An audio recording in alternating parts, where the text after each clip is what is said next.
The book of the duchess summary सारांश पाहणार आहोत आपण याच्यामध्ये.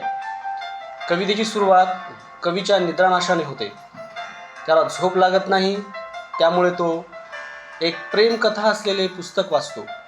त्या पुस्तकात सिसिफिस आणि अल्सायॉन या दाम्पत्याची गोष्ट असते, ज्यात पत्नीला तिच्या पतीच्या मृत्यूबद्दल कळते आणि ती दुःखाने प्राण सोडते.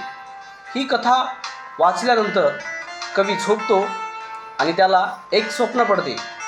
स्वप्नात तो स्वतःला एक सुंदर अरण्यात पाहतो. तिथे तो शिकार करणाऱ्या राजाला आणि त्याच्या साथीदारांना पाहतो. जंगलात फिरताना त्याला एक काळ्या कपड्यातील मनुष्य, जो की ब्लॅक नाईट असतो, तो भेटतो, जो अत्यंत दुःखी असतो. कवी त्यांच्याशी बोलतो आणि त्यांच्या दुःखाचे कारण विचारतो. काळा योद्धा म्हणजेच ब्लॅक नाईट त्याला सांगतो की त्याने आपले सत्यप्रेम गमावले आहे. त्याची प्रियसी म्हणजेच व्हाईट लेडी, तिचं नाव ब्लँच असते, आता या जगात नाही.